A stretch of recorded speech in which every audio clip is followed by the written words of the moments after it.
This is Michael Popok, Legal AF. Well, while we wait to see what the Manhattan DA's office is going to do with Donald Trump threatening Alvin Bragg with a baseball bat, we still have other crazies and violent extremists who need to be sentenced in America.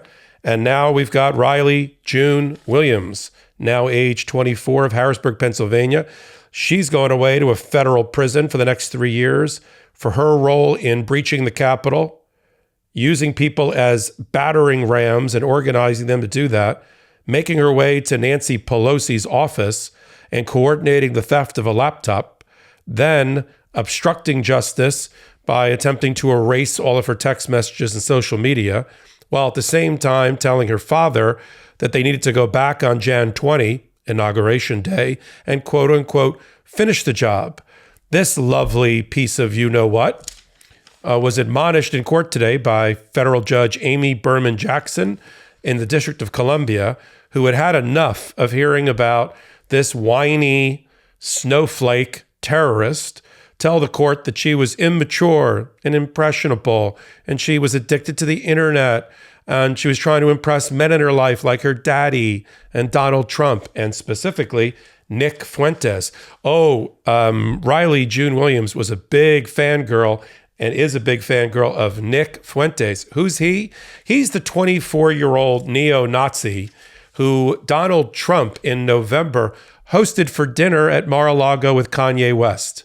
Just to remind you, in November, the former president, now soon to be indicted, not only for Stormy Daniels, not only for election interference in Georgia, not just for Mar-a-Lago secret document stealing and election interference and Jan 6th interference, but now for threatening a prosecutor. Crossing the line, he used to attack just jurors and grand jurors and judges, and now he's made his way all the way to a prosecutor. Putting that aside for a minute, when he was still trying to figure out whether he was going to run for office, he was hosting people at Mar-a-Lago. And one night it was at his table, Kanye West, Nick Fuentes. Nick Fuentes, who went to Charlottesville and marched with other neo-Nazis and white supremacists, who formed a group called the Groypers, who are a virulent band of neo-Nazi anti-Semites, Holocaust deniers. And this is who Riley June Williams has up on her bedroom wall in posters, that she admires, that she listened to the clarion call of people like him to go storm the Capitol. When she got there, as the judge noticed, she was not just, and this is the judge's words, she was not just some waif blowing in the wind. She was actively organizing much bigger men, mainly men, wearing protective gear and police grade and military grade weapons and body armor, and put them into formation, organize them, put them into formation, and use them as a human shield and battering ram to get her way into the Capitol, into the crypt, into the speaker's hallway, into the speaker's office itself, and ultimately got her little hands on the laptop.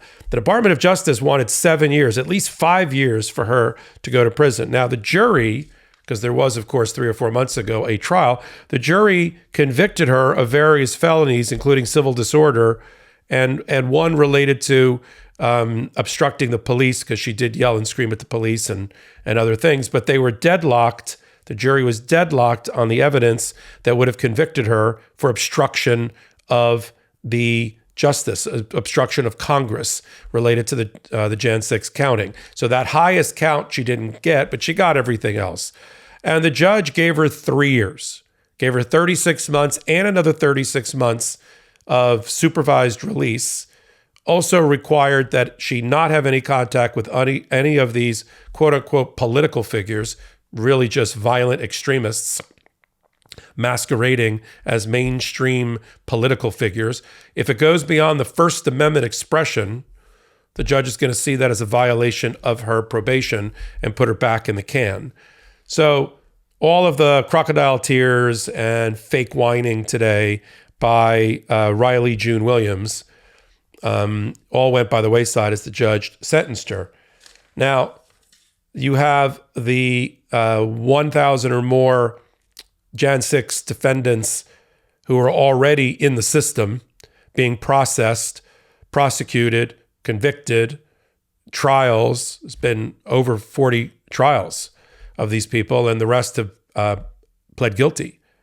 There is another 1,000 or 1,500 more that the Department of Justice and the FBI have alerted the D.C. Circuit Court Chief Judge, now Jeb Boasberg, serving his new 7-year term, that the court system should expect and better have the resources in place, because they're going to do it all again. It's going to double the amount of people.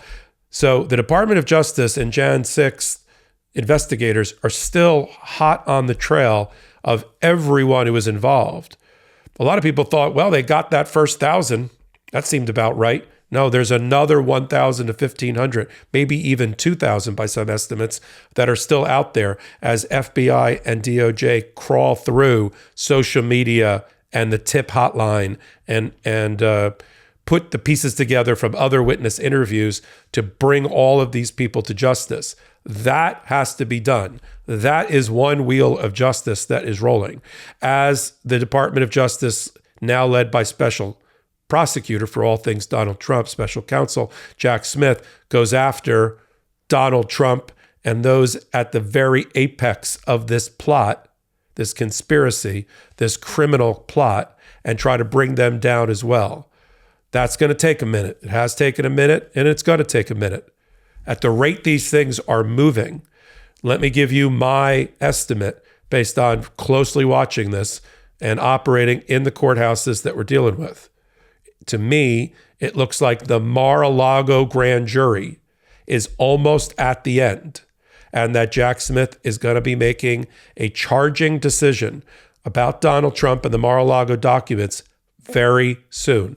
I'm not going to use that word imminent, because that's taken on a whole jokey meaning now, a whole meme. However, the fact that they are fighting so hard to get what I think is one of the last witnesses in, Evan Corcoran, and got a huge win at the Department of Justice in front of the D.C. Circuit Court Chief Judge, I think that one's almost done, which means we could see a charging decision in April or May. The other two grand juries that are out there are also moving at their own pace and making up for lost time. The one investigating all things related to Jan 6th, and the one related, we think, to Donald Trump's using the grift to raise money on the backs of fraudulent claims of the stolen election. And so we think all those are running simultaneously while the Manhattan DA's office makes its charging decision likely next week. And Fani Willis has her charging decision in front of a regular grand jury, probably not happening until May, the next time the grand jury, the regular grand jury in Fulton County meets, because we can all read a calendar. We know that's not till May. So we got all that going on while justice gets meted out by people like Judge Amy Berman Jackson against Jan 6 insurrectionists and rioters, Riley June Williams in this case, who is going away to a federal Bureau of Prisons prison assignment for the next 3 years because of her role in breaking into Nancy Pelosi's office and then obstructing justice further in hiding her evidence and erasing her evidence and making it even harder on the FBI, although they caught her, to prove their case. This is Michael Popok reporting from Legal AF.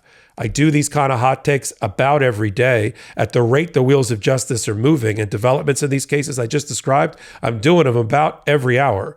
And if I'm not doing them, then my co-anchors on the Legal AF podcast, which is on Wednesdays and Saturdays, where we pull all these stories together and give them to you in a 1-hour podcast on YouTube and on every place, all the platforms that you listen to your podcast, then my co-anchors are doing the hot takes.